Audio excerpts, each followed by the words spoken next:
Aluna Damayanti adalah definisi wanita yang seolah memiliki segalanya. Pada usia 32 tahun, ia telah berhasil membangun firma arsitektur butiknya sendiri, sebuah pencapaian yang lahir dari kerja keras, malam-malam tanpa tidur, dan kecerdasan yang tajam. Karyanya adalah perpaduan antara estetika modern yang bersih dan sentuhan hangat fungsionalitas, sebuah cerminan dari kepribadiannya sendiri. Ia adalah wanita yang terstruktur, teliti, dan memiliki visi yang jelas tentang apa yang ia inginkan dalam hidup. Dan bagian terpenting dari visinya itu telah terwujud dalam wujud Adrian Prasetya, suaminya. Adrian, dengan senyumnya yang mampu meluluhkan dewan direksi paling kaku sekalipun dan penampilannya yang selalu rapi, adalah pasangan yang sempurna bagi Aluna. Bekerja sebagai manajer hubungan masyarakat di sebuah perusahaan multinasional, Adrian adalah seorang maestro kata-kata. Ia tahu persis apa yang harus dikatakan untuk menenangkan klien yang marah, memotivasi tim yang lesu, dan yang terpenting, membuat Aluna merasa seperti satu-satunya wanita di dunia. Bagi Aluna, Adrian adalah pelabuhan tenangnya, tempat ia bisa melepaskan jubah wanita karirnya yang tangguh dan menjadi dirinya sendiri seutuhnya. Lalu ada Rania Putri, sahabat Aluna sejak bangku kuliah. Jika Aluna adalah garis lurus yang presisi, Rania adalah kurva lembut yang melengkapinya. Rania adalah guru di sebuah sekolah dasar, sosok yang penyabar, pendengar yang baik, dan selalu ada kapanpun Aluna membutuhkannya. Mereka berbagi segalanya, dari rahasia terdalam hingga resep masakan terbaru. Rania adalah satu-satunya orang selain Adrian yang memiliki kunci cadangan apartemen mewah Aluna. Bagi Aluna, Rania bukan lagi sekadar sahabat, melainkan saudara perempuan yang tidak pernah ia miliki. Bertiga, Aluna, Adrian, dan Rania, adalah sebuah konstelasi yang harmonis, sebuah trio yang dikagumi oleh lingkaran pertemanan mereka. Malam itu, harmoni tersebut terpancar paling terang. Apartemen Aluna dan Adrian yang luas, yang tentu saja dirancang sendiri oleh Aluna dengan jendela-jendela besar yang menghadap ke kerlip lampu kota, dipenuhi oleh tawa dan denting gelas. Ini adalah malam perayaan ulang tahun pernikahan mereka yang kelima. Udara dipenuhi aroma makanan lezat dan parfum mahal. Aluna, dalam balutan gaun satin berwarna zamrud yang memeluk tubuhnya dengan sempurna, tidak henti-hentinya tersenyum. Tangannya tidak pernah lepas dari genggaman Adrian. "Kamu terlihat luar biasa, sayang," bisik Adrian di telinganya. Napasnya hangat. "Setiap hari aku bersyukur telah menemukanmu." Aluna menoleh, menatap mata suaminya yang dalam dan tulus. "Aku yang lebih beruntung," balasnya, merasakan kehangatan yang menjalar di hatinya. Rania, seperti biasa, adalah perwujudan efisiensi dan dukungan. Ia bergerak lincah di antara para tamu, memastikan semua orang mendapatkan minuman, sesekali membantu pramusaji, dan selalu melempar senyum menenangkan ke arah Aluna. "Semuanya terkendali. Al, kamu nikmati saja pestanya," katanya sambil menepuk pelan bahu Aluna. Saat malam semakin larut, Rania maju ke tengah ruangan, meminta perhatian semua orang. Suasana menjadi hening. Rania tersenyum hangat. Tatapannya menyapu Aluna dan Adrian yang berdiri berdampingan. "Selamat malam semuanya." Rania memulai, suaranya jernih dan penuh perasaan. 5 tahun yang lalu, aku berdiri di pernikahan dua orang ini sebagai pengiring pengantin. Aku melihat janji yang mereka ucapkan, dan jujur saja, aku sedikit skeptis. Bukan karena aku tidak percaya pada mereka, tapi karena cinta yang mereka miliki terlihat terlalu sempurna, terlalu seperti di film. Aku bertanya-tanya, bisakah cinta seperti itu bertahan di dunia nyata? Ia berhenti sejenak, membiarkan kata-katanya meresap. Beberapa tamu mengangguk setuju. "Malam ini," lanjut Rania, matanya kini berkaca-kaca, "aku mendapatkan jawabanku. Aku, yang menjadi saksi perjalanan mereka sehari-hari, bisa memberitahu kalian semua, cinta mereka nyata." Aku melihat bagaimana Adrian menatap Aluna saat Aluna sedang tidak melihat. Aku mendengar bagaimana Aluna membicarakan Adrian dengan penuh kebanggaan saat Adrian tidak ada. Sebagai orang yang mungkin paling mengenal mereka berdua secara individu, aku bisa pastikan, mereka adalah belahan jiwa. Tatapan Rania beralih ke Adrian. Terima kasih sudah menjaga sahabatku dengan begitu baik. Kamu memberikan kebahagiaan yang pantas ia dapatkan. Lalu ia menatap Aluna. Senyumnya semakin lebar. Al, kamu tahu aku menyayangimu. Aku tidak pernah melihatmu sebahagia ini. Ia mengangkat gelasnya. Untuk Aluna dan Adrian. Untuk 5 tahun yang luar biasa. Dan untuk selamanya yang menanti di depan. Mari kita bersulang. Ruangan itu meledak dalam tepuk tangan meriah. Aluna merasakan air mata haru menggenang di pelupuk matanya. Ia memeluk Rania dengan erat. Terima kasih, Ran. Itu pidato terindah yang pernah aku dengar. Bisiknya. Hanya kebenaran, Al, balas Rania. Membalas pelukan itu tak kalah erat. Setelah pidato Rania, giliran Adrian yang memberikan kejutan. Ia mengeluarkan sebuah kotak bludru berwarna biru tua dari saku jasnya. Untuk istriku tercinta, katanya dengan suara berat yang membuat jantung Aluna berdebar. Aluna membukanya. Di dalamnya terbaring sebuah kalung emas putih dengan liontin berbentuk inisial A, yang bertabur berlian kecil. Sederhana, elegan, dan sangat mencerminkan seleranya. Adrian, ini indah sekali, ucapnya lirih. Tidak seindah dirimu, jawab Adrian, lalu dengan lembut memasangkan kalung itu di leher Aluna. Inisial A, itu bisa berarti Aluna, bisa juga Adrian. Artinya, kita selalu bersama. Malam itu berakhir dengan sempurna. Setelah tamu terakhir pulang, hanya mereka bertiga yang tersisa. Rania menolak tawaran Aluna untuk membiarkan pramusaji membereskan semuanya. Tetap tinggal untuk membantu merapikan beberapa piring dan gelas. Mereka bertiga duduk di sofa, lelah namun bahagia, berbagi sisa kue tart sambil mengobrol ringan tentang kelucuan para tamu. Pemandangan itu begitu domestik, begitu wajar. Rania adalah bagian tak terpisahkan dari unit keluarga mereka. Saat Rania akhirnya pamit pulang, Aluna dan Adrian mengantarnya ke pintu. Hati-hati di jalan, Ran, kata Adrian. Tentu saja. Kalian berdua istirahatlah, jawab Rania sambil tersenyum. Malam itu, saat Aluna berbaring di tempat tidur dalam pelukan Adrian, dengan kilau liontin berlian di lehernya, ia merasa menjadi wanita paling komplit di muka bumi. Ia memiliki karir yang cemerlang, suami yang memujanya, dan sahabat terbaik yang bisa diharapkan siapapun. Dunianya adalah sebuah bangunan yang kokoh dan indah, tanpa satu pun celah atau retakan. Ia tidak tahu, di dalam fondasi surga kecilnya itu, pembusukan telah dimulai sejak lama, disembunyikan di balik senyum manis dan kata-kata penuh cinta. Kehidupan kembali ke ritme normalnya setelah kemeriahan pesta ulang tahun. Proyek-proyek di firma Aluna menuntut perhatian penuh, sementara Adrian sibuk dengan kampanye baru di kantornya. Namun, sisa-sisa kebahagiaan dari malam perayaan itu masih membekas, membuat hari-hari yang sibuk terasa lebih ringan. Kalung dari Adrian tidak pernah lepas dari lehernya, menjadi pengingat konstan akan cinta mereka. Retakan pertama muncul sekitar 3 minggu kemudian, pada hari Selasa malam.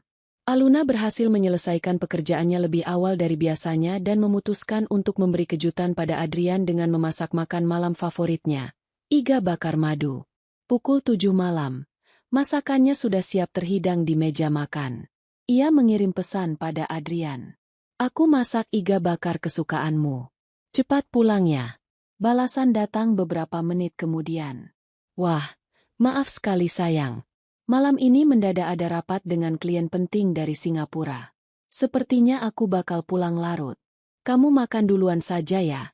Jangan menungguku. Aluna merasakan sedikit kekecewaan, tapi ia memakluminya. Pekerjaan Adrian memang tidak bisa diprediksi. Untuk mengusir sepi, ia memutuskan untuk menelepon Rania, mengajaknya datang untuk menemaninya makan. Namun, panggilannya langsung masuk ke kotak suara. Aneh, pikirnya. Rania jarang sekali mematikan ponselnya. Ia mencoba lagi 15 menit kemudian. Hasilnya sama. Mungkin ia sedang ada acara sekolah atau kelelahan dan sudah tidur. Pikir Aluna mencoba positif. Akhirnya, ia makan malam sendirian. ditemani keheningan apartemen yang terasa begitu luas. Sekitar pukul 11 malam, ponselnya berdering. Nama Rania tertera di layar. "Halo, Al? Maaf sekali aku baru telepon balik. Tadi aku ketiduran pula sekali. Dari sore rasanya badan tidak enak. Ponselku juga dalam mode senyap." "Ada apa?" Suara Rania terdengar serak. Khas orang bangun tidur. "Oh, tidak apa-apa, Ran. Aku cuma mau ajak kamu makan malam tadi. Masakanku banyak. Tapi kamu istirahat saja kalau tidak enak badan," kata Aluna. "Aduh, maaf ya. Kamu jadi makan sendirian dong?" Adrian belum pulang. "Belum. Dia ada rapat mendadak sama klien." "Ya ampun. Kasihan sekali sahabatku ini. Besok kita makan siang bareng ya. Aku yang traktir," tawar Rania. "Oke, siap." Percakapan itu meredakan keanehan yang sempat dirasakan Aluna. Penjelasan Rania sangat masuk akal. Namun, sebuah ketidaksengajaan kecil beberapa hari setelahnya membuat benih keraguan yang telah mati itu tumbuh kembali. Hari Sabtu itu, Aluna sedang membersihkan mobil Adrian karena mereka berencana pergi keluar kota. Saat ia membuka laci dashboard untuk mencari lap pembersih, matanya menangkap selembar kertas truk yang terlipat. Dari rasa penasaran, ia membukanya. Struk itu berasal dari sebuah pusat perbelanjaan mewah, tercetak tanggal hari Selasa, hari di mana Adrian lembur dan Rania ketiduran. Jam pembelian tertera pukul 8 malam. Jantung Aluna mulai berdebar sedikit lebih cepat. Ia membaca item yang dibeli. Parfum wanita, La Vie en Rose, 100 ml. Aluna mengerutkan kening. La Vie en Rose. Itu bukan merek parfumnya. Ia setia pada merek lain yang aromanya lebih segar dan ringan. Parfum ini beraroma manis dan kuat, lebih cocok untuk kepribadian yang berbeda. Untuk siapa Adrian membeli parfum wanita mahal pada malam di mana ia seharusnya berada dalam rapat penting? Pikiran-pikiran liar mulai menari di kepalanya. Apakah untuk klien? Rasanya tidak profesional. Untuk ibunya? Ulang tahun ibunya masih 4 bulan lagi. Untuk adiknya? Adiknya tinggal di luar negeri. Setiap kemungkinan yang ia coba pikirkan terasa janggal. Dadanya terasa sesak. Ini adalah anomali pertama yang nyata dan tidak bisa ia abaikan begitu saja. Ia memutuskan untuk tidak meledak. Ia harus tenang dan bertanya baik-baik. Ia melipat kembali struk itu dan menyimpannya di dalam dompetnya. Sepanjang hari itu, ia berusaha bersikap normal, namun pikirannya terus kembali pada struk pembelian parfum itu. Malam harinya, saat mereka sedang bersantai di sofa setelah makan malam, Aluna memberanikan diri. Panggilnya dengan nada setenang mungkin. "Ya, sayang," jawab Adrian. Matanya masih terpaku pada layar televisi. "Aku tadi tidak sengaja menemukan struk pembelian di mobilmu. Kamu beli parfum wanita hari Selasa kemarin?" Adrian langsung mengalihkan pandangannya dari televisi ke Aluna. Ada jeda sepersekian detik di mana Aluna melihat keterkejutan di matanya, sebelum ekspresi itu dengan cepat digantikan oleh senyum lebar yang familiar. "Astaga, kamu menemukan rahasiaku," serunya. Nadanya terdengar geli, seolah Aluna baru saja memergokinya menyembunyikan hadiah ulang tahun. Aluna hanya diam, menunggu penjelasan. Adrian duduk lebih tegak, meraih tangan Aluna. "Sayang, aku minta maaf tidak memberitahumu. Aku sengaja menyembunyikannya karena itu kejutan." "Kejutan untuk siapa?" tanya Aluna, suaranya masih datar. "Untuk Rania," kata Adrian dengan lancar.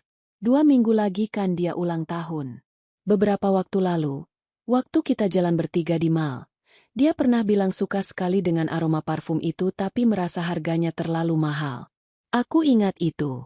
Jadi waktu aku ada waktu luang setelah bertemu klien hari Selasa itu, aku mampir sebentar untuk membelikannya. Aku mau kita memberikannya sebagai hadiah bersama.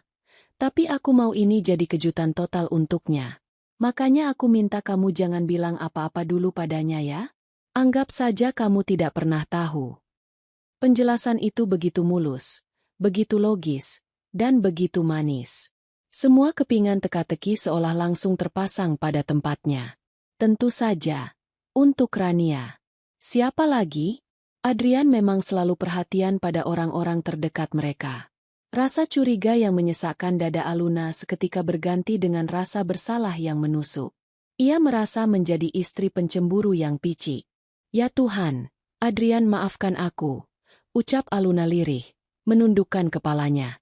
Aku hanya bingung. Aku tidak seharusnya berpikir yang tidak-tidak." Adrian menarik Aluna ke dalam pelukannya. "SSST, tidak apa-apa, sayang. Wajar kalau kamu bertanya. Aku yang salah karena tidak memberimu petunjuk sama sekali," katanya lembut, mengelus punggung Aluna. "Jangan pernah ragu untuk bertanya padaku tentang apapun, oke? Tidak ada rahasia di antara kita."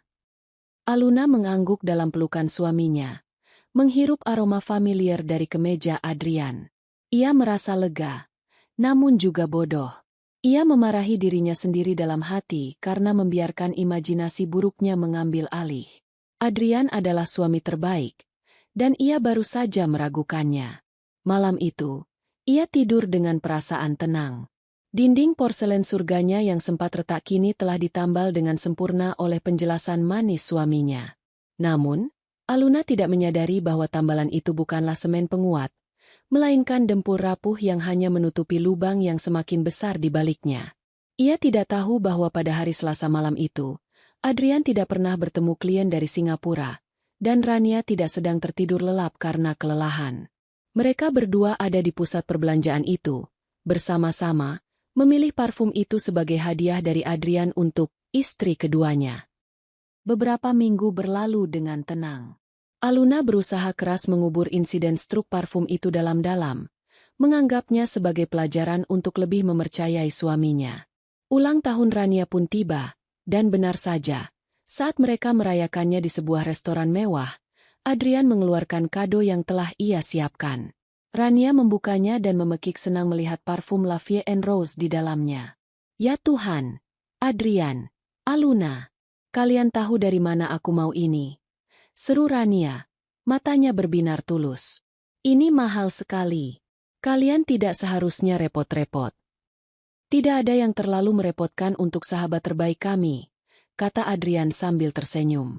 Aluna ikut tersenyum, merasa senang melihat kebahagiaan di wajah sahabatnya. Momen itu seolah menjadi konfirmasi final bahwa kecurigaannya memang salah total. Namun, intuisi adalah makhluk yang aneh. Sekali ia terbangun, sulit untuk menidurkannya kembali sepenuhnya. Aluna mulai memperhatikan hal-hal yang sebelumnya tidak pernah ia sadari. Bukan lagi hal-hal besar yang mencurigakan, melainkan interaksi-interaksi mikro yang hampir tak terlihat antara suami dan sahabatnya. Panggung pengamatan berikutnya adalah acara pernikahan seorang teman kuliah mereka. Aluna, Adrian, dan Rania datang bersama, seperti biasa. Di tengah keramaian, Aluna sempat terpisah dari mereka berdua karena mengobrol dengan beberapa teman lama. Dari seberang ruangan yang dipenuhi tamu, matanya menangkap sosok Adrian dan Rania yang sedang berdiri di dekat area minuman. Mereka tidak sedang berbicara, hanya diam berdampingan. Tapi kemudian, Adrian mengatakan sesuatu yang membuat Rania tertawa kecil. Adrian lalu dengan santai menyentuh punggung bawah Rania, sebuah gestur singkat yang memandunya untuk mengambil minuman. Bagi orang lain, itu adalah gestur biasa antar teman. Tapi bagi Aluna, yang kini matanya lebih awas, gestur itu terasa terlalu intim, terlalu natural, seperti yang biasa dilakukan pasangan. Sentuhan itu tidak canggung sama sekali. Tangannya menempel sepersekian detik lebih lama dari yang seharusnya. Jantung Aluna berdesir tidak nyaman. Ia segera memalingkan muka, mengatakan pada dirinya sendiri bahwa ia hanya terlalu sensitif. Ia menghampiri mereka dengan senyum cerah yang dipaksakan. "Kalian sedang membicarakan apa? Sepertinya seru sekali." Adrian menoleh. Senyumnya tak bercela. "Oh, hanya mengomentari dekorasi pelaminannya. Sedikit berlebihan, menurutku. Tidak seelegan buatan arsitek favoritku," katanya sambil mengedipkan mata pada Aluna. Pujian itu berhasil mengalihkan perhatian Aluna untuk sesaat. Namun, momen ganjil berikutnya datang tidak lama kemudian. Saat mereka bertiga duduk di satu meja, Adrian menceritakan sebuah anekdot lucu tentang bosnya di kantor. Di tengah cerita, ia berhenti dan menatap Rania. Ini hampir sama konyolnya dengan insiden saus tomat. Itu, ya kan? Rania terbahak. Oh, jangan ingatkan aku tentang itu. Aku masih malu kalau ingat. Mereka berdua tertawa bersama. Sebuah tawa yang penuh dengan kenangan bersama. Aluna hanya bisa tersenyum bingung. Insiden saus tomat? Apa itu? Tanyanya, merasa seperti orang luar.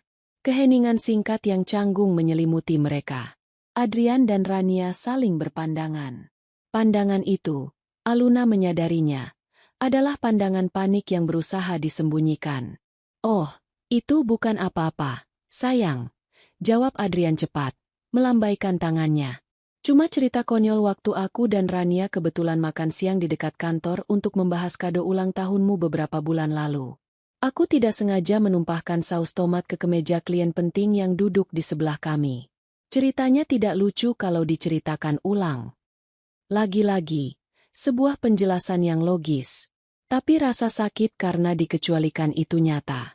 Ada sebuah dunia kecil, sebuah lingkaran kenangan, yang dimiliki oleh Adrian dan Rania, dan ia tidak ada di dalamnya.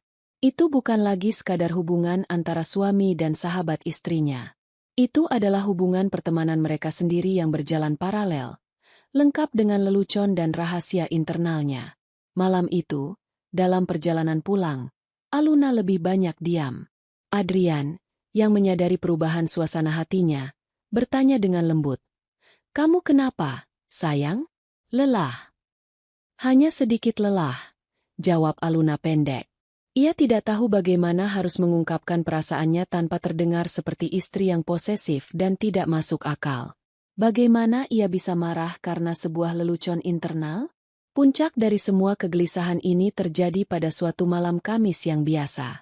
Mereka berdua sedang menonton film di ruang keluarga. Adrian, yang memang kelelahan setelah seharian bekerja, tertidur di sofa dengan kepala di pangkuan Aluna. Aluna tersenyum dan mengelus rambut suaminya. Itu adalah momen domestik yang manis, yang hampir berhasil menenangkan kembali hatinya yang resah. Ponsel Adrian, yang tergeletak di meja kopi di depan mereka, tiba-tiba menyala. Sebuah notifikasi pesan muncul di layar kunci. Mata Aluna secara otomatis melirik ke arah layar yang terang itu. Dan apa yang ia baca membuat darahnya seolah berhenti mengalir. Pengirim. Rumahku Hati Merah 2. Isi pesan. Jangan lupa bawa pesanan aku. Titip martabak keju kesukaanku ya. Makasih. Sayang. Dunia Aluna seakan berputar. Napasnya tercekat di tenggorokan. Ia membaca ulang deretan kata itu. Berharap matanya salah. Rumau.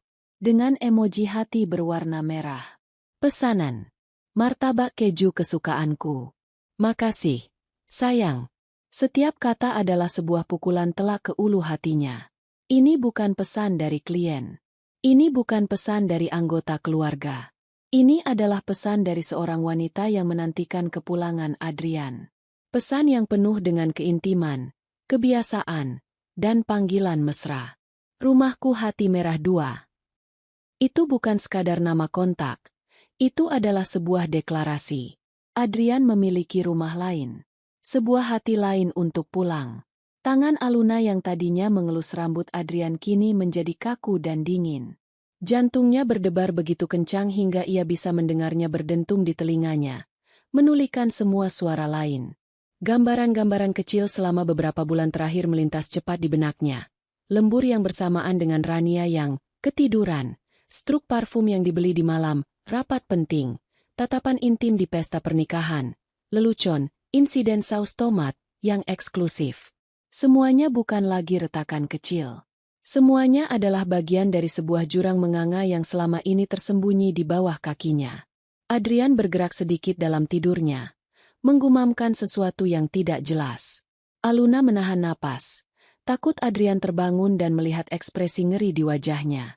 Ia dengan cepat memalingkan muka, menatap lurus ke arah layar televisi yang menyala tapi tak lagi ia pahami ceritanya. Pikiran yang paling mengerikan, yang selama ini ia tepis jauh-jauh, kini muncul ke permukaan dengan kekuatan penuh. Rania. Rania yang selalu ada. Rania yang mengenal Adrian dengan sangat baik. Rania yang membelikan kado bersama Adrian untuk ulang tahunnya. Rania yang tertawa bersama Adrian karena insiden saus tomat. Mungkinkah? Mungkinkah orang yang ia anggap saudara tega melakukan ini padanya? Rasa mual naik ke kerongkongannya. Malam itu, Aluna tidak bisa tidur.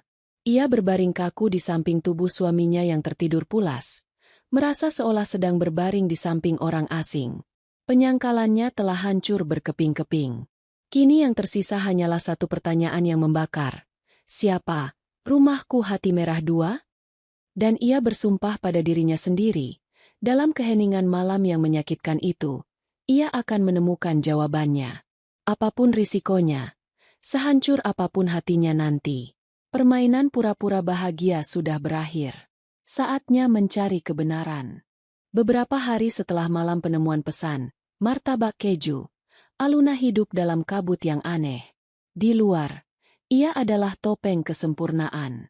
Ia berangkat kerja, memimpin rapat dengan efisiensi yang sama, memberikan masukan pada draft desain dengan ketajaman yang sama. Ia bahkan masih bisa tersenyum pada Adrian, menjawab pertanyaannya dengan nada normal, dan mengucapkan selamat tidur sebelum membalikan badan di ranjang mereka. Tapi di dalam, sebuah badai dingin sedang bergejolak. Tidurnya gelisah, makanannya terasa hambar, dan setiap senyuman Adrian terasa seperti sayatan pisau tumpul. Ia tahu ia tidak bisa langsung mengkonfrontasi Adrian. Pria itu adalah seorang seniman kebohongan.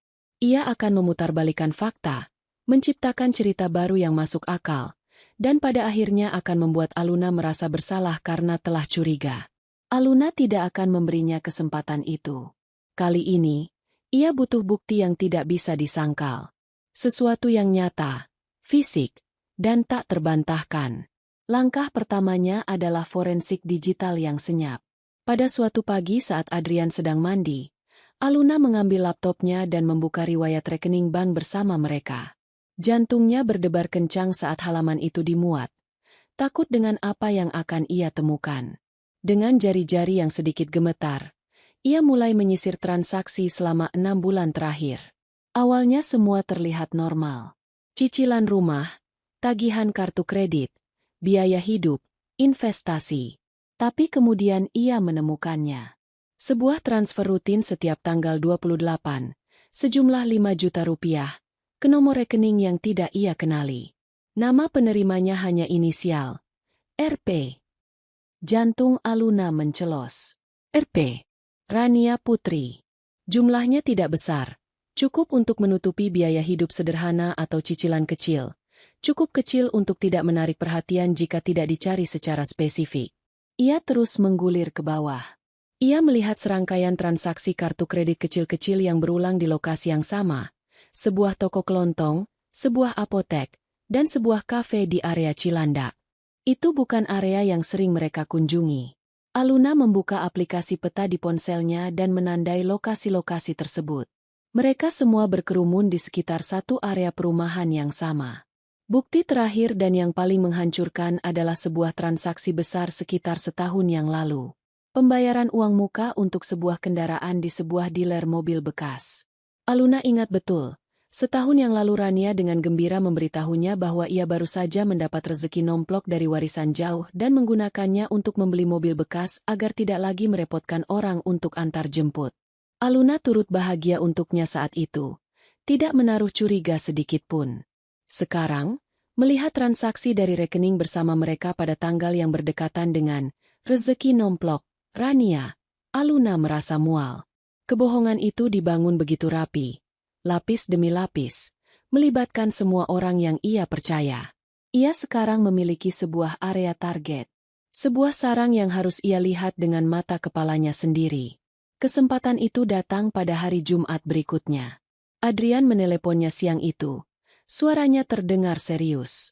Sayang, aku ada urusan mendadak. Ada audit internal di kantor cabang kita di Karawang. Sepertinya aku harus menginap di sana malam ini. Besok pagi baru pulang. Kamu tidak apa-apakan sendirian? Tentu saja. Tidak apa-apa. Hati-hati di jalan, ya. Jawab Aluna. Suaranya terdengar begitu tenang hingga ia sendiri terkejut. Selesaikan pekerjaanmu dengan baik. Setelah menutup telepon, Aluna menatap kosong ke dinding kantornya selama beberapa menit. Karawang. Sebuah kebohongan lagi. Ia mengambil napas dalam-dalam, lalu memanggil asistennya. Rina, tolong batalkan semua jadwal saya sore ini. Ada urusan keluarga yang sangat mendesak. Ia pulang ke apartemen, mengganti pakaian kerjanya dengan celana jeans dan kaos hitam sederhana, lalu mengambil kunci mobilnya. Ia tidak punya rencana pasti. Ia hanya tahu ia harus pergi ke Cilandak. Ia harus melihat rumah yang dibiayai oleh kebohongannya. Perjalanan ke sana terasa seperti di dalam mimpi buruk. Setiap lampu merah terasa seperti siksaan. Setiap lagu di radio terdengar mengejek. Pikirannya berperang. Sebagian dari dirinya masih berharap ia salah, bahwa semua ini hanya kesalahpahaman raksasa yang konyol. Namun, bagian yang lebih besar, bagian yang lebih jujur, tahu apa yang akan ia temukan. Ia tiba di komplek perumahan itu saat sore mulai temaram. Perumahan itu tidak mewah, tapi tertata rapi dengan jalanan yang bersih dan pohon-pohon kecil di setiap halaman. Aluna memarkir mobilnya di ujung jalan, di tempat yang tidak mencolok namun memberinya pemandangan yang cukup jelas ke deretan rumah di depannya. Berdasarkan alamat toko kelontong dari transaksi bank, ia memperkirakan rumah itu ada di sekitar sana. Ia menunggu. Menit-menit berlalu terasa seperti jam. Jantungnya berdebar tak karuan. Tangannya yang mencengkeram kemudi terasa dingin dan berkeringat. Apa yang ia lakukan di sini? Menjadi detektif murahan yang menguntit suaminya sendiri? Rasa malu dan sakit bercampur aduk menjadi satu. Tepat saat ia hampir menyerah dan memutuskan untuk pulang, sebuah mobil yang sangat ia kenali berbelok memasuki jalan itu. Mobil Adrian. Aluna menahan napas. Tubuhnya menegang. Mobil itu melambat dan berhenti di depan sebuah rumah mungil bercat putih dengan nomor 12 di pintunya. Adrian keluar dari mobil. Ia tidak membawa tas kerja atau koper seperti orang yang akan pergi ke Karawang. Di tangannya, ia membawa sebuah kantong plastik besar berisi belanjaan dan sebuah kotak martabak. Pakaiannya pun santai, hanya kemeja polo dan celana pendek. Ia terlihat seperti seorang suami yang pulang ke rumah setelah bekerja. Dan kemudian, pintu rumah nomor 12 itu terbuka. Sosok yang keluar dari pintu itu membuat sisa udara di paru-paru Aluna terenggut habis. Rania, sahabatnya, saudarinya. Ia tidak mengenakan gaun cantik atau riasan seperti saat mereka pergi bersama. Ia hanya mengenakan daster batik sederhana. Rambutnya digulung asal-asalan di atas kepalanya. Ia tersenyum saat melihat Adrian. Senyum yang lelah namun penuh kelegaan. Adrian berjalan menghampirinya, menyerahkan belanjaan dan kotak martabak. Rania menerimanya, lalu berjinjit untuk memberikan sebuah kecupan singkat di bibir Adrian. Kecupan itu, lebih dari apapun, menghancurkan Aluna. Itu bukan kecupan penuh gairah dari sebuah perselingkuhan panas. Itu adalah kecupan yang biasa, yang wajar, yang penuh dengan rutinitas domestik. Itu adalah kecupan seorang istri untuk suaminya. Aluna membeku di kursinya. Matanya terpaku pada pemandangan di depannya. Ia melihat mereka berdua masuk ke dalam rumah, dan lampu di dalam pun menyala. Dunianya tidak lagi berputar. Dunianya telah berhenti, hancur berkeping-keping di satu momen yang mengerikan itu. Ia tidak tahu berapa lama ia duduk di sana, mematung. Tapi ia tahu ia butuh satu hal lagi. Sebuah penegasan final yang absolut. Dengan langkah-langkah yang terasa berat seperti timah, ia keluar dari mobilnya. Ia melihat seorang ibu-ibu tetangga sedang menyirami tanaman di halaman sebelah rumah nomor 12. Dengan sisa-sisa kekuatannya, Aluna menghampiri wanita itu. "Selamat sore, Bu. Maaf mengganggu." Suara Aluna terdengar serak, asing di telinganya sendiri. "Saya sedang mencari teman saya. Katanya tinggal di komplek ini. Apakah Ibu kenal dengan bapak dan ibu yang tinggal di rumah nomor 12 itu?"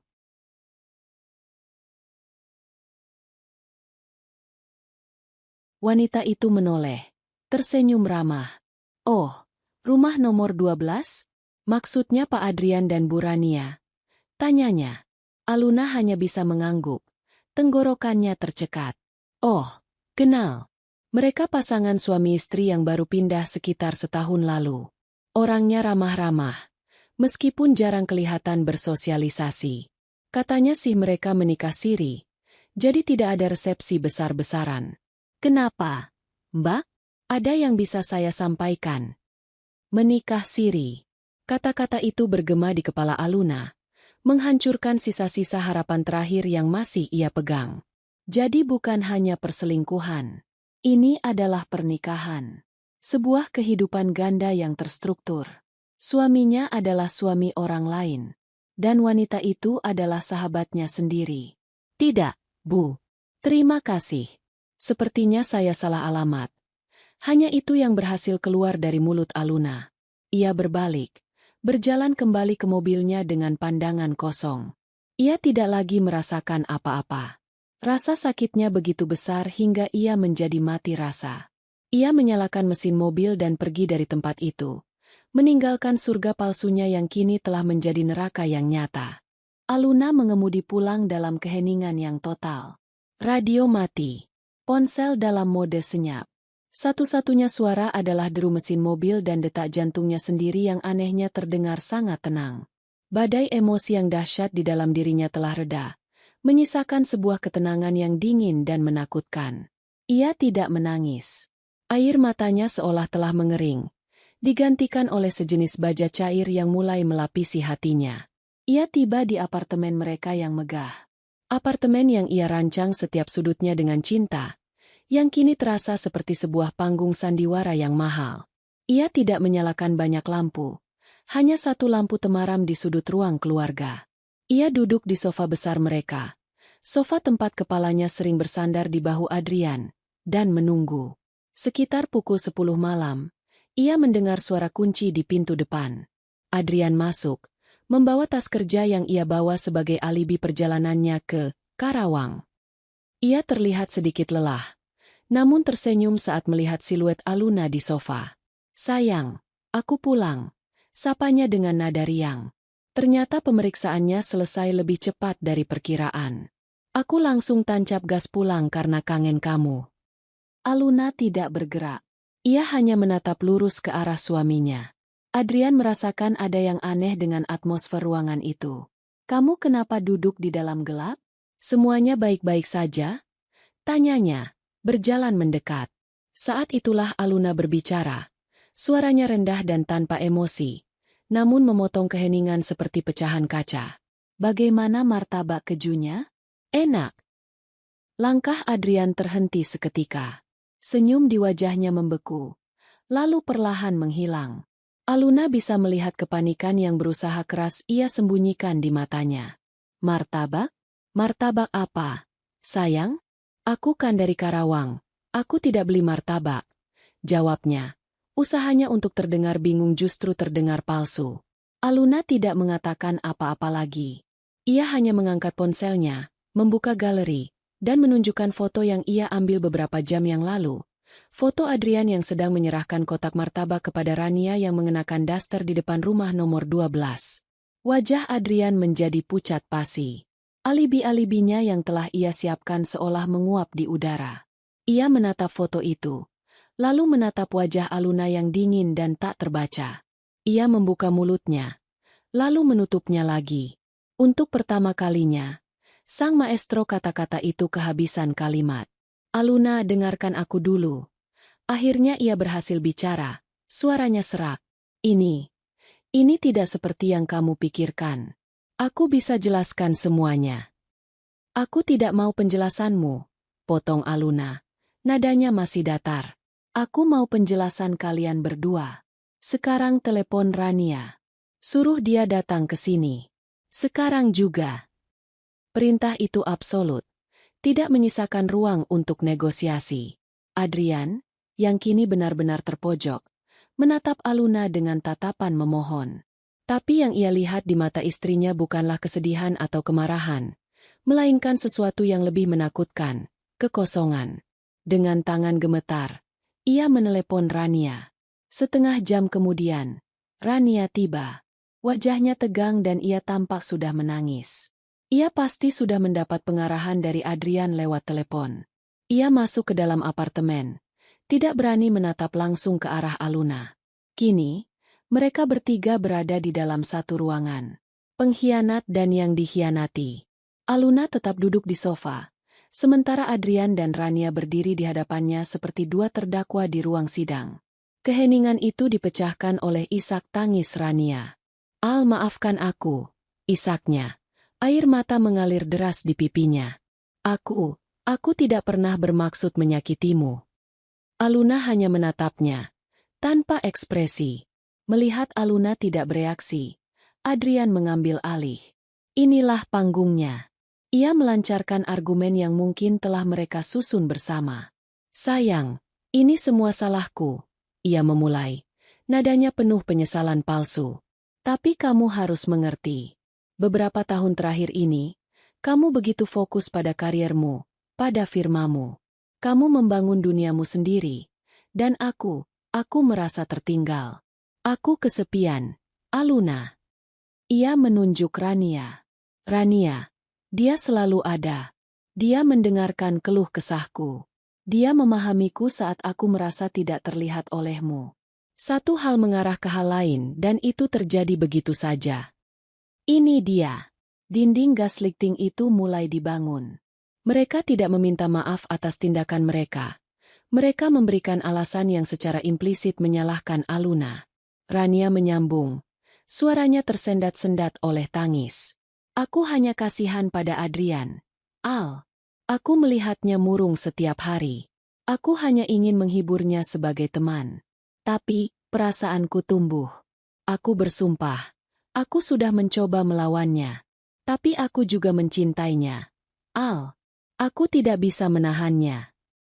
Mereka melukiskan diri mereka sebagai korban dari keadaan, korban dari perasaan yang tak tertahankan, seolah-olah pengkhianatan dan pernikahan rahasia di belakang Aluna adalah sebuah tragedi romantis, bukan sebuah pilihan sadar yang keji. "Kami tidak mau menyakitimu," tambah Adrian cepat. "Itulah sebabnya kami merahasiakan ini. Kami hanya menunggu waktu yang tepat untuk memberitahumu. Kami menikah siri karena kami tidak mau melakukan dosa. Tapi kami juga tidak sanggup meninggalkanmu dalam keadaan seperti ini." Aluna mendengarkan semua omong kosong itu. Setiap kata, setiap isak tangis, setiap ekspresi memohon, tidak lagi menyakitinya. Sebaliknya, itu semua justru menyulut api dingin di dalam dirinya. Mereka tidak hanya mengkhianatinya. Mereka sekarang mencoba membuatnya percaya bahwa ia ikut andil dalam pengkhianatan itu. Mereka menghinanya dengan kebohongan mereka. Ia akhirnya berdiri. Gerakannya pelan dan anggun. Ia berjalan mendekati mereka berdua. Rania tersentak mundur. Mungkin mengira Aluna akan menamparnya. Adrian memasang badan, seolah melindungi Rania. Pemandangan itu begitu ironis hingga hampir membuat Aluna tertawa. Tapi Aluna tidak melakukan apa-apa. Ia hanya menatap mereka satu persatu. Matanya yang tadi kosong kini berkilat dengan cahaya yang tajam dan berbahaya. "Jadi," Aluna memulai. Suaranya tenang namun mengandung racun. "Menurut kalian, ini semua terjadi karena aku terlalu sibuk bekerja untuk membangun masa depan yang kalian berdua nikmati hasilnya? Karena aku kesepian. Lalu aku harus memaklumi suamiku mencari rumah lain? Dan kau," ia menoleh pada Rania, "karena kau kasihan. Kau berhak mengambil suami sahabatmu sendiri, tidur di ranjangnya, lalu datang ke rumah ini, memelukku, dan makan di mejaku seolah tidak ada apa-apa." Kata-katanya yang tepat sasaran membuat mereka berdua terdiam. "Kalian tidak menunggu waktu yang tepat. Kalian menunggu aku tidak akan pernah tahu," lanjut Aluna. "Kalian bukan korban. Kalian adalah pembohong, pengecut, dan pengkhianat." Ia berhenti sejenak, membiarkan kata-kata itu menggantung di udara. "Sandiwara kalian sudah selesai. Penjelasan kalian tidak aku butuhkan. Permintaan maaf kalian tidak aku terima." Ia menatap lurus ke mata Adrian, lalu ke mata Rania. Finalitas dalam suaranya tidak bisa dibantah. "Ambil barang-barang kalian yang paling penting, dan keluar dari rumahku." "Aluna, tolong." Adrian mencoba lagi. Keluar, ulang Aluna. Kali ini dengan nada yang lebih tajam, sebuah perintah yang tidak bisa diganggu-gugat. Sekarang juga. Adrian dan Rania saling berpandangan, menyadari bahwa tidak ada lagi yang bisa mereka katakan. Dinding gaslighting mereka telah runtuh di hadapan keteguhan Aluna yang tak terduga. Dengan langkah gontai, mereka mengambil beberapa barang pribadi mereka dalam diam, lalu berjalan menuju pintu. Sebelum mereka keluar, Rania menoleh sekali lagi, wajahnya basah oleh air mata. Al, aku benar-benar. Jangan pernah sebut namaku lagi. Potong Aluna dingin. Pintu apartemen pun tertutup. Meninggalkan Aluna berdiri sendirian di tengah ruang keluarga yang megah dan sunyi, dikelilingi oleh puing-puing kehidupannya yang hancur. Tapi di tengah kehancuran itu, ia tidak merasa kalah. Ia merasa bebas. Keheningan yang ditinggalkan setelah Adrian dan Rania pergi terasa lebih berat dari suara apapun. Apartemen yang tadinya adalah simbol kebahagiaan dan kesuksesan kini terasa seperti mausoleum yang dingin. Sebuah monumen untuk cinta yang telah mati. Aluna berjalan tanpa tujuan dari satu ruangan ke ruangan lain. Setiap benda seolah berteriak mengkhianatinya. Bingkai foto pernikahan di atas nakas, cangkir kopi pasangan yang ia beli di Paris, bahkan sofa tempat mereka menghabiskan ratusan malam menonton film. Ia berhenti di depan cermin besar di kamar tidurnya. Ditatapnya pantulan dirinya. Wajahnya pucat. Matanya sembab meski tidak ada air mata yang jatuh. Tangannya terangkat menyentuh kalung berliontin A yang masih melingkar di lehernya. Inisial A untuk Aluna atau Adrian. Dulu kata-kata itu terdengar romantis. Sekarang terasa seperti cap kepemilikan palsu. Dengan satu sentakan keras, ia merenggut kalung itu dari lehernya. Rantainya putus dan liontin berlian itu jatuh ke lantai dengan suara denting kecil yang nyaris tak terdengar. Ia tidak peduli. Selama 2 hari berikutnya, Aluna mengizinkan dirinya untuk hancur. Ia tidak pergi bekerja. Ia mematikan ponselnya, memutus hubungan dengan dunia luar. Ia tidak makan, hanya minum air putih saat tenggorokannya terasa kering. Ia menghabiskan waktunya dengan duduk termangu di lantai yang dingin, atau berbaring di tempat tidur, menatap langit-langit, membiarkan gelombang rasa sakit, marah, dan kehilangan menyapunya tanpa perlawanan. Ia memutar ulang setiap kenangan, setiap tawa, setiap janji, dan kini melihatnya melalui lensa kebohongan yang baru terungkap. Rasa sakitnya begitu dalam, begitu fundamental, seolah sebagian dari jiwanya telah dicuri. Ia merasa bodoh, naif, dan buta. Pada hari ketiga, di tengah pagi yang kelabu, ia berjalan gontai menuju ruang kerjanya di dalam apartemen. Ruangan itu adalah satu-satunya tempat yang terasa seperti miliknya seutuhnya. Di atas meja besar terbentang sebuah blueprint dari proyek terbarunya, sebuah resor mewah di tepi pantai. Matanya menelusuri garis-garis yang presisi, perhitungan struktur yang rumit, dan fondasi kokoh yang ia rancang untuk menahan terpaan angin laut dan waktu. Sesuatu dalam dirinya bergeser. Ia melihat cetak biru itu. Ia melihat logika, kekuatan, dan visi. Ia adalah seorang arsitek, seorang perancang, seorang pembangun. Ia membangun karirnya dari nol. Ia membangun reputasinya dengan integritas. Ia membangun kekayaannya dengan otaknya sendiri. Adrian dan Rania tidak membangunnya. Mereka hanya menumpang di dalam bangunan indah yang ia ciptakan, dan kemudian mencoba meruntuhkannya dari dalam seperti rayap. Kesadaran itu menghantamnya seperti sambaran petir. Mereka tidak menghancurkannya. Mereka hanya menghancurkan ilusi yang ia miliki tentang mereka. Fondasinya sendiri, fondasi dirinya sebagai Aluna Damayanti, masih utuh. Mungkin retak di sana-sini, tapi tidak hancur. Rasa sakit yang melumpuhkan itu mulai bermetamorfosis. Kesedihan yang pasif berubah menjadi kemarahan yang dingin dan terfokus. Bukan amarah yang meledak-ledak, melainkan amarah yang tenang, tajam, dan penuh perhitungan. Amarah seorang ahli strategi. Mereka telah meremehkannya. Mereka mengira ia adalah wanita naif yang akan hancur berkeping-keping dan meratapi nasibnya selamanya. Mereka akan memberinya pertunjukan yang berbeda.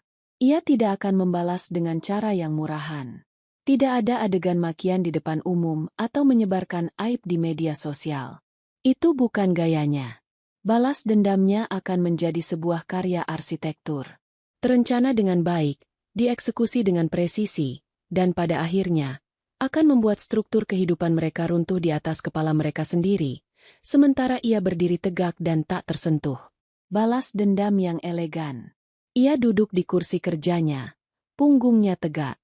Untuk pertama kalinya dalam 3 hari, ada tujuan di matanya. Mereka telah menyakitinya secara emosional. Sekarang, ia akan menyerang mereka di tempat yang paling mereka hargai, tempat yang menjadi fondasi kehidupan ganda mereka, finansial dan reputasi. Adrian mencintai citranya sebagai pria sukses. Rania mendambakan status dan kenyamanan yang diberikan oleh Adrian. Aluna akan mengambil semua itu dari mereka, menggunakan sistem dan hukum yang ada. Langkah pertamanya jelas. Ia menyalakan ponselnya, mengabaikan puluhan panggilan tak terjawab dan pesan dari teman-temannya yang khawatir. Jarinya bergerak cepat di layar, mencari sebuah kontak yang ia simpan beberapa waktu lalu untuk keperluan bisnis yang tidak pernah terrealisasi. Sebuah nama yang direkomendasikan sebagai pengacara perceraian terbaik di kota, terkenal karena pendekatannya yang tanpa kompromi dan sangat detail. Harris Partners Law Firm. Ia menekan tombol panggil. Suara seorang resepsionis yang profesional menjawab di seberang sana. Suara Aluna, saat ia berbicara, terdengar sangat tenang dan kuat, seolah ia tidak baru saja melewati neraka selama 3 hari terakhir. Selamat pagi. Nama saya Aluna Damayanti. Saya ingin membuat janji temu dengan Bapak Haris Wibowo sesegera mungkin. Baik, Ibu Aluna. Boleh saya tahu perihal apa janji temu ini? Tanya resepsionis itu. Aluna menarik napas sejenak, lalu menghembuskannya perlahan. Ini mengenai kasus perceraian, penyelewengan aset dalam perkawinan, dan pembuktian perzinahan. Setelah jadwal pertemuan diatur untuk keesokan harinya, Aluna menutup telepon. Ia menatap pantulan dirinya di layar ponsel yang gelap. Wanita yang balas menatapnya bukan lagi korban yang berduka. Matanya menyala dengan api yang baru. Api yang dingin. Perang baru saja dimulai. Dan ia, sang arsitek, telah selesai menggambar blueprint untuk kehancuran mereka. Keesokan harinya, Aluna melangkah masuk ke lobi gedung Harris Partners Law Firm. Berbeda dengan kekacauan di dalam hatinya, tempat ini adalah antitesisnya. Sunyi, teratur, dan memancarkan aura kekuasaan yang tak terbantahkan. Dindingnya dilapisi panel kayu gelap, lantainya marmer mengkilap, dan udaranya beraroma kopi mahal dan kertas. Aluna, dalam balutan blus sutra berwarna krem dan celana bahan hitam yang dijahit sempurna, tampak serasi dengan lingkungan itu. Ia tidak datang sebagai korban yang menangis. Ia datang sebagai klien yang serius. Haris Wibowo adalah seorang pria berusia akhir 40-an, dengan rambut yang mulai memutih di pelipisnya yang justru menambah kesan wibawanya. Ia mengenakan setelan jas yang harganya mungkin setara dengan uang muka mobil, dan matanya yang tajam menatap Aluna dari seberang meja mahoni yang masif. Ia tidak banyak bicara di awal, hanya mempersilakan Aluna duduk dan menawarinya minum, lalu menunggu dengan sabar. Aluna tidak bertele-tele. Tanpa air mata, dengan suara yang stabil dan jelas, ia menceritakan kronologi pengkhianatan itu. Ia memulainya dari kecurigaan-kecurigaan kecil, penemuan struk parfum, hingga malam konfrontasi dan pengakuan mereka. Ia berbicara seolah sedang mempresentasikan sebuah studi kasus, memisahkan emosinya dari fakta-fakta yang ada. Setelah selesai berbicara, ia meletakkan sebuah map tipis di atas meja. Ini bukti awal yang berhasil saya kumpulkan, katanya. Haris membuka map itu. Di dalamnya ada salinan laporan rekening bersama yang telah ditandai oleh Aluna, menunjukkan transfer rutin ke rekening berinisial RP dan pembayaran uang muka mobil. Ada juga cetakan foto Adrian dan Rania di depan rumah nomor 12, yang ia ambil dengan ponselnya. Terakhir, selembar kertas berisi nama dan nomor telepon tetangga yang telah mengkonfirmasi status pernikahan siri mereka. Haris mempelajari dokumen-dokumen itu dalam diam. Matanya bergerak cepat, menyerap setiap detail. Setelah beberapa menit yang terasa panjang, ia akhirnya mengangkat kepala. Ia tidak menunjukkan simpati atau keterkejutan. Wajahnya tetap tenang, seperti seorang ahli bedah yang sedang menganalisis sebuah kasus. "Ibu Aluna," katanya, suaranya dalam dan berwibawa. "Anda telah melakukan 70% dari pekerjaan saya. Anda datang dengan fakta, bukan hanya perasaan. Ini bagus. Ini sangat bagus." Ia bersandar di kursinya. "Secara hukum, posisi Anda sangat kuat. Pernikahan siri yang mereka lakukan tidak tercatat di mata negara. Artinya, wanita itu, Rania, tidak memiliki hak hukum sedikitpun atas harta bersama Anda dan suami Anda. Sama sekali. Dia hanyalah pihak ketiga dalam kasus ini." Haris melanjutkan, "Bukti transfer dana dan pembayaran uang muka mobil ini, jika bisa kita buktikan alirannya dengan jelas, sudah masuk dalam kategori penyelewengan aset dalam perkawinan. Suami Anda telah menggunakan harta bersama untuk kepentingan pribadinya dengan pihak ketiga tanpa persetujuan Anda. Ini akan menjadi senjata utama kita dalam pembagian harta." Aluna mengangguk, merasa sedikit lega. "Apa langkah kita selanjutnya?" "Langkah selanjutnya adalah mengumpulkan amunisi yang lebih banyak lagi," jawab Haris. "Saya ingin Anda mengumpulkan semua dokumen keuangan yang bisa Anda temukan. Laporan pajak bersama 5 tahun terakhir, polis asuransi, portofolio investasi, surat kepemilikan aset, akta pendirian firma Anda, semuanya. Saya akan menugaskan tim akuntan forensik untuk menelusuri setiap rupiah yang keluar dari rekening Anda berdua. Kita akan melacak kemana saja uang itu pergi." Ia mencondongkan tubuhnya ke depan. "Strategi kita ada 2. Pertama, mengamankan dan merebut kembali semua aset Anda. Kita tidak akan meminta setengah. Kita akan meminta setengah, ditambah pengembalian penuh atas semua dana yang telah diselewengkan oleh suami Anda, berikut bunganya. Kedua, kita akan menggunakan bukti perzinahan dan penyelewengan ini sebagai daya tawar. Tuan Adrian bekerja di bidang hubungan masyarakat, bukan? Reputasinya adalah segalanya. Kita akan memberinya pilihan, hadapi gugatan ini di pengadilan terbuka yang akan menghancurkan karirnya, atau menyetujui semua tuntutan kita secara diam-diam dan cepat." Untuk pertama kalinya, sebuah senyum tipis tersungging di bibir Aluna. Senyum yang dingin. "Saya suka strategi itu. Lakukan apapun yang diperlukan." "Baik," kata Haris, menutup map itu. "Tim saya akan segera menghubungi Anda. Untuk saat ini, jangan berkomunikasi dengan suami Anda atau wanita itu. Biarkan kami yang mengambil alih." Aluna meninggalkan kantor Haris dengan perasaan yang berbeda. Beban di pundaknya belum terangkat. Tapi kini ia tidak lagi memikulnya sendirian. Ia telah menyewa seorang jenderal untuk memimpin perangnya, dan ia kini bertindak sebagai penyedia logistik dan intelijen. Selama seminggu berikutnya, Aluna mengubah ruang kerjanya menjadi pusat komando. Ia membongkar lemari arsip, membuka kotak-kotak penyimpanan lama, dan menyisir ribuan berkas digital. Proses itu menyakitkan. Setiap lembar kertas adalah pengingat akan kehidupan yang ia pikir ia miliki. Laporan perjalanan kartu kredit menunjukkan tagihan hotel di Bandung pada tanggal yang Adrian katakan ia ada rapat di Surabaya. Laporan investasi menunjukkan beberapa penarikan dana dalam jumlah ganjil yang tidak pernah ia setujui. Ia bahkan menemukan proposal pinjaman bisnis kecil yang diajukan Adrian ke sebuah bank, menggunakan kepemilikan apartemen mereka sebagai salah satu jaminan tanpa sepengetahuannya. Setiap penemuan baru adalah tusukan kecil pada luka lamanya, namun juga menjadi sebilah pedang baru di gudang senjatanya. Emosinya perlahan mati rasa, digantikan oleh fokus yang tajam. Ia tidak lagi melihat ini sebagai kenangan pribadi, melainkan sebagai data. Data pengkhianatan.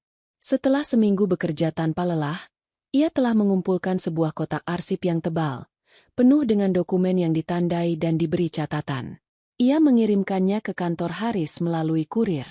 Saat kotak itu dijemput, Aluna merasa telah melepaskan anak panah pertamanya. Bidak-bidak catur kini telah ia kumpulkan dan letakkan di posisi menyerang. Ia hanya tinggal menunggu sang jenderal memberikan komando untuk bergerak. Serangan itu dimulai pada hari Selasa pagi, tepat pukul 10.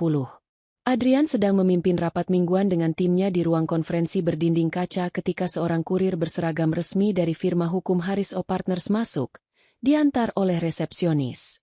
Dengan sopan namun tegas, kurir itu meminta Tuan Adrian Prasetya untuk menandatangani tanda terima sebuah dokumen penting. Di hadapan seluruh timnya yang menatap ingin tahu, Adrian menerima amplop coklat tebal itu. Gugatan cerai.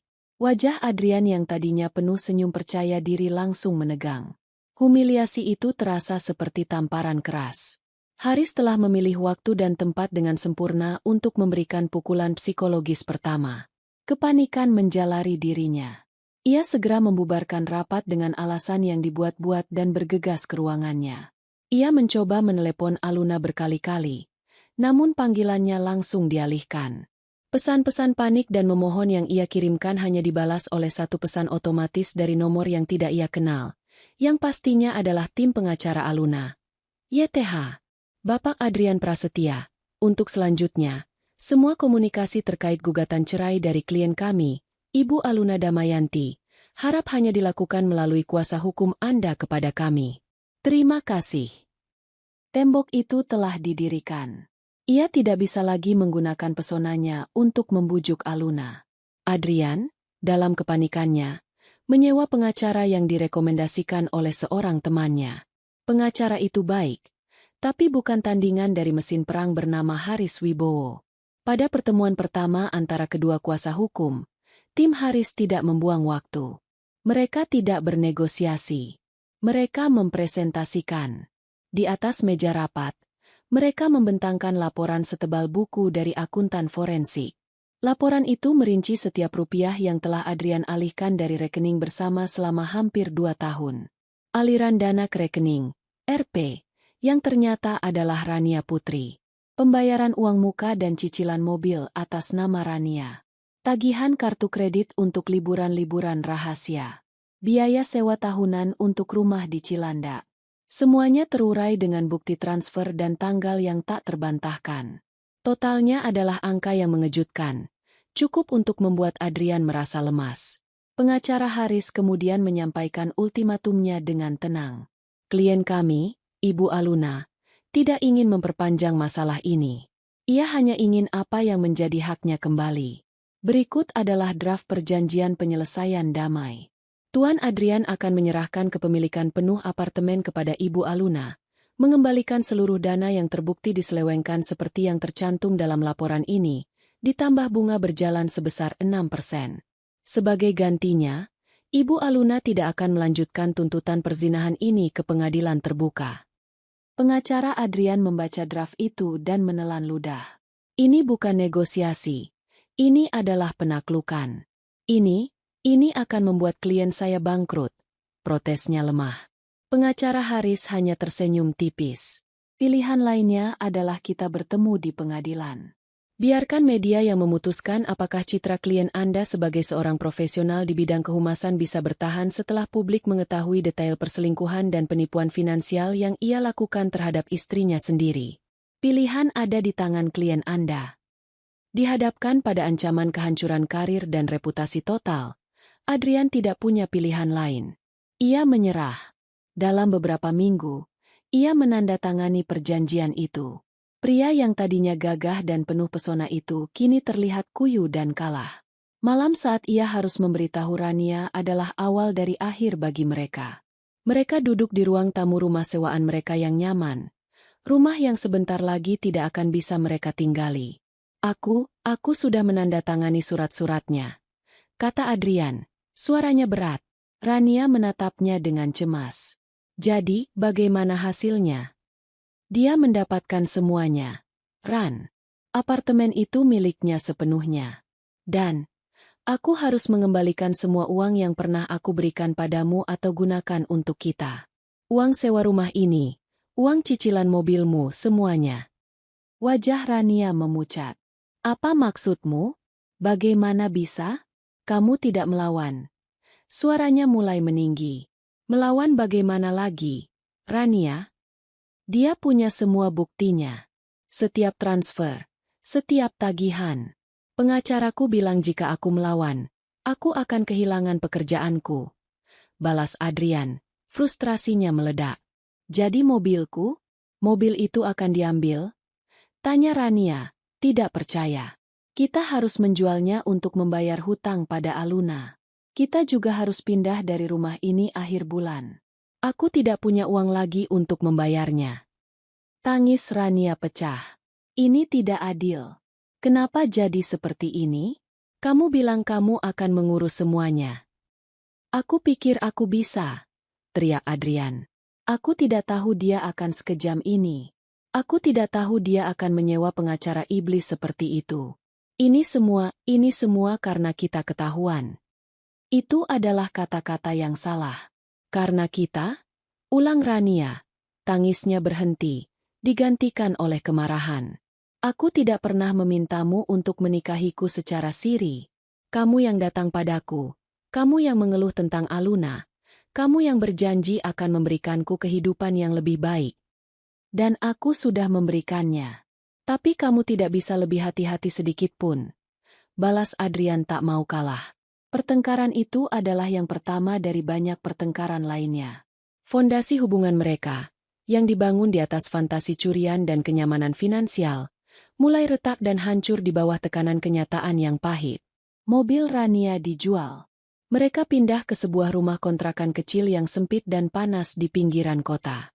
Aliran dana dari Adrian berhenti total, karena setiap gajinya kini dipotong untuk melunasi hutangnya pada Aluna.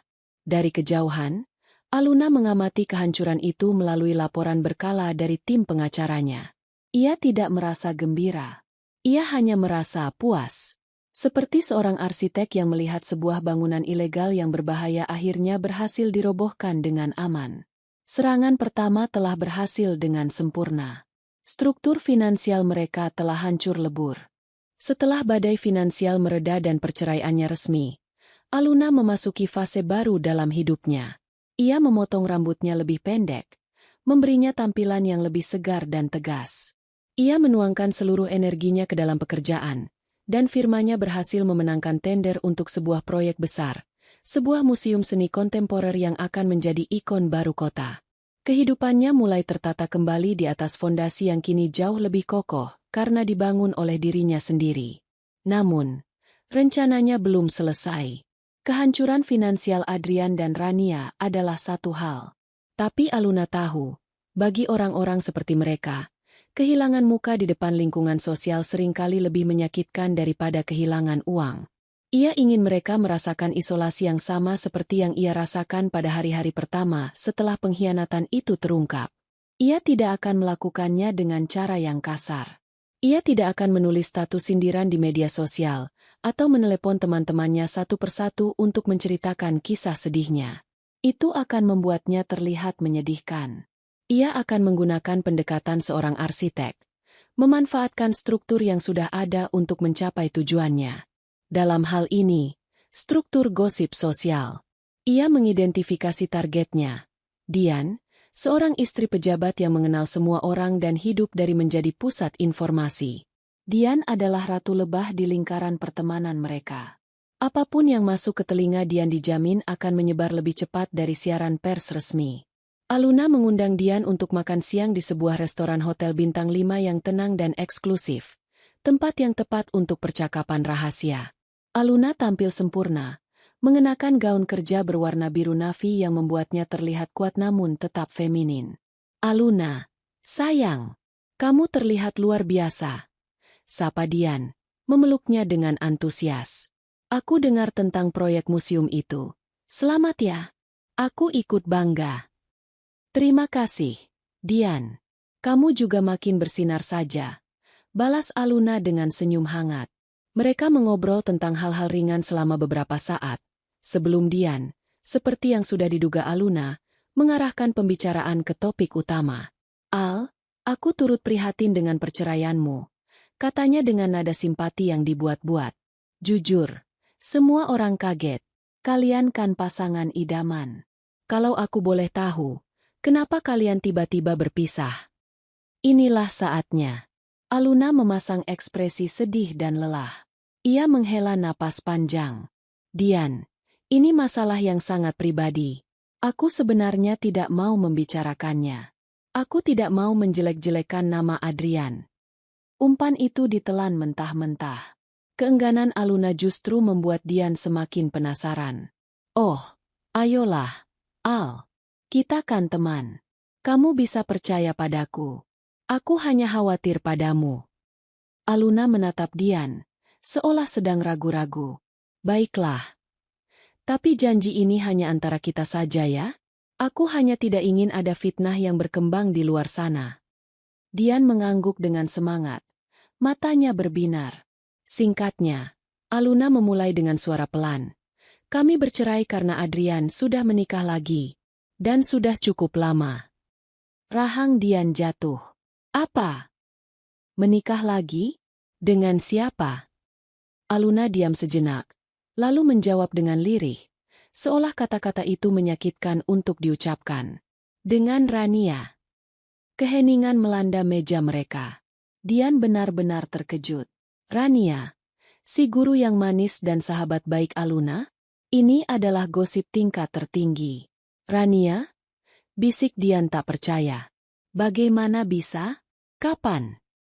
Mereka menikah siri lebih dari setahun yang lalu, saat aku dan Adrian masih bersama. Mereka punya kehidupan mereka sendiri di belakangku, kata Aluna, nadanya datar, menyiratkan luka yang dalam namun telah ia terima. Untuk memastikan ceritanya tidak dianggap sebagai omong kosong wanita sakit hati, Aluna melakukan gerakan pamungkas. Ia mengeluarkan ponselnya. Aku benci melakukan ini. Tapi aku hanya ingin kamu tahu bahwa aku tidak mengada-ada. Ia menunjukkan satu halaman dari laporan akuntan forensik, yang menyoroti aliran dana rutin dari rekening Adrian ke rekening Rania Putri. Lalu ia menunjukkan foto Adrian dan Rania di depan rumah kontrakan mereka. Ini hanya sebagian kecil saja.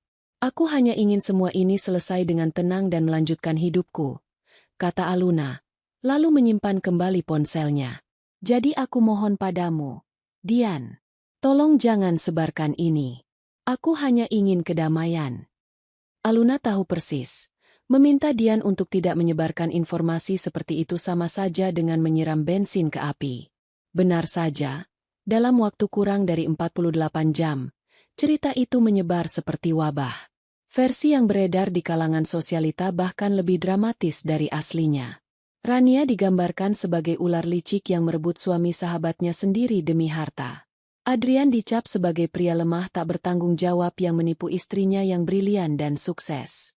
Citra, pasangan idaman, dan persahabatan sejati, hancur lebur, digantikan oleh label pelakor dan suami penipu. Pukulan terakhir datang sebulan kemudian. Aluna mengadakan sebuah pesta besar di lobi museum yang sedang dalam tahap akhir pembangunan. Acaranya bertajuk Perayaan Awal Baru, untuk merayakan kesuksesan proyek terbarunya. Ia mengundang semua orang, klien, kolega, dan seluruh lingkaran pertemanan lama mereka. Tentu saja, Adrian dan Rania tidak ada dalam daftar undangan. Malam itu, Aluna adalah seorang ratu. Ia mengenakan gaun malam berwarna perak yang berkilauan, berjalan di antara para tamu dengan penuh percaya diri dan tawa bahagia. Ia dikelilingi oleh orang-orang yang mengaguminya. Ia adalah pusat dari alam semestanya sendiri. Di puncak acara, ia naik ke atas panggung kecil untuk memberikan pidato. Selamat malam semuanya. Sapanya. Suaranya menggema di ruangan yang luas itu. Terima kasih telah datang untuk merayakan awal yang baru ini bersama saya. Proyek ini mengajarkan saya banyak hal, terutama tentang pentingnya sebuah fondasi yang kuat, dalam bangunan, dan juga dalam kehidupan. Ia tersenyum. Kadang, kita harus berani merobohkan struktur lama yang sudah rapuh dan busuk, tidak peduli seberapa indah kelihatannya dari luar. Kita harus membersihkan puing-puingnya, dan mulai membangun kembali sesuatu yang baru, sesuatu yang jujur, dan sesuatu yang benar-benar kokoh dari dasar. Ia mengangkat gelasnya. Pidato ini bukan untuk masa lalu, tapi untuk masa depan. Untuk awal yang baru, untuk teman-teman sejati, dan untuk melepaskan semua elemen beracun dari hidup kita agar kita bisa membangun lebih tinggi lagi. Bersulang. Para tamu bertepuk tangan meriah. Tidak ada satupun nama yang disebut. Tapi semua orang di ruangan itu mengerti pesannya. Itu adalah deklarasi kemenangan yang paling elegan. Adrian dan Rania tidak hanya bangkrut. Kini mereka telah terhapus dari peta sosial. Mereka menjadi hantu. Dibicarakan dalam bisik-bisik penuh cemooh. Aluna menatap kerumunan itu, bukan dengan rasa balas dendam yang membara, melainkan dengan perasaan lega yang damai. Proses demolisi telah selesai. Kini, saatnya ia benar-benar membangun kembali untuk dirinya sendiri. 6 bulan berlalu sejak malam perayaan di museum. Musim telah berganti, membawa udara yang lebih sejuk dan langit yang lebih cerah. Seolah alam pun ikut merayakan babak baru dalam kehidupan Aluna. Firma arsitekturnya kini menjadi salah satu yang paling dicari di negara ini.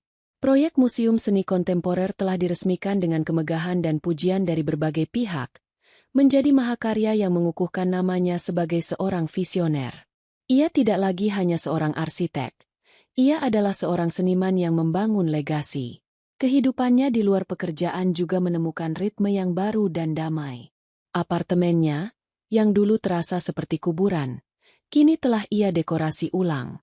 Warna-warna berat dan kenangan-kenangan pahit telah diganti dengan palet yang lebih terang, perabotan yang lebih ringan, dan karya seni yang menginspirasi.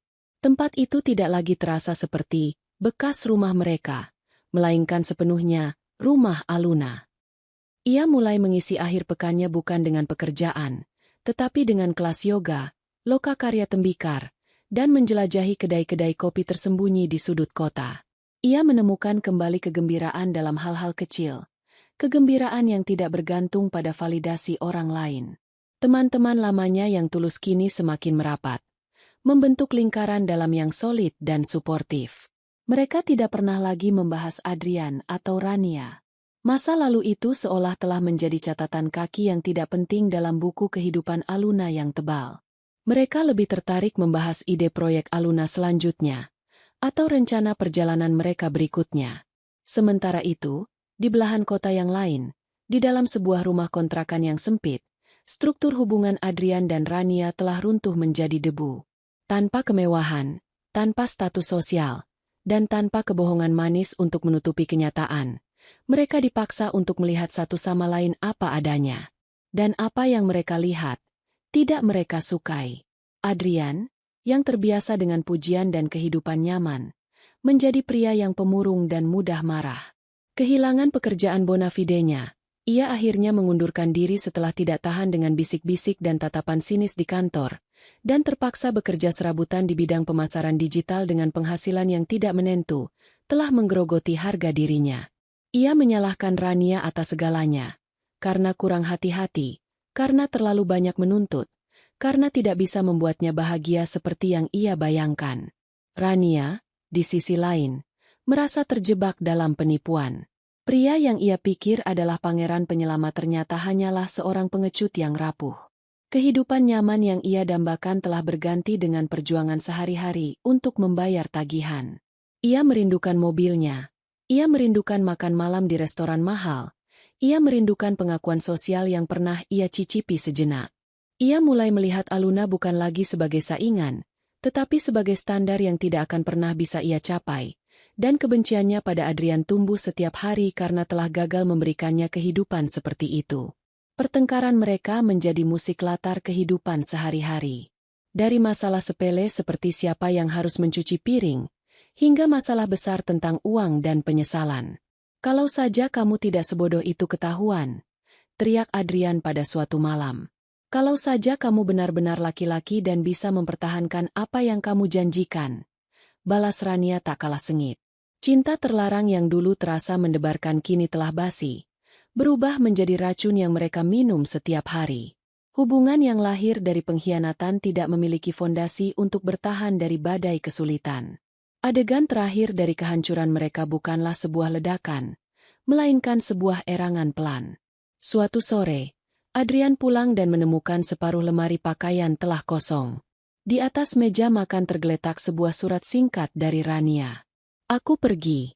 Aku tidak bisa hidup seperti ini lagi. Jangan cari aku. Tidak ada kata cinta. Tidak ada penyesalan. Hanya sebuah pernyataan kekalahan. Adrian membaca surat itu,